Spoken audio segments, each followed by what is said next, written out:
Friends, இன்றைக்கி இட்லி மிளகாப்பொடி எப்படி பண்ணுறதுன்னு பார்க்கலாம். எள்ளை வந்து நல்லா அலசிட்டு இந்த மாதிரி வெடிக்கிற அளவுக்கு வறுத்து வச்சு ஒரு பெரிய தட்டில் கொட்டி ஃபேனு கட்டில் ஆற வைக்கணும்.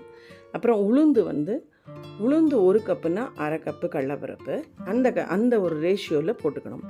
நான் வந்து உளுந்தையும் கடலப்பருப்பையும் தனியாக வறுத்து இதை எல்லாமே ஃபேனுக்கு அடியில் வச்சு ஆற வச்சுட்டு, அப்புறம் இந்த அளவுக்கு நான் வந்து ஒரு 3 கப்பு உளுந்து போட்டதுனால 25 மிளகா வத்தல் போட்டிருக்கேன். 4-5 பெருங்காயம் போட்டு அதையும் லைட்டாக எண்ணெய் விட்டு வறுக்கணும். அப்புறம் இவ்வளோ உப்பு, அந்த 3 கப்பு உளுந்துக்கு சொல்கிறேன் நான், உப்பு போட்டு ஃபஸ்ட்டு மிளகா வத்தலையும் உப்பையும் அரைச்சிக்கணும். அப்புறம் பருப்புகள் எல்லாம் அரைச்சிக்கணும். இதை வந்து அந்த பருப்பெல்லாம் அரைச்சி இந்த மாதிரி நரன்னு அரைக்கணும். அதுதான் முக்கியம்.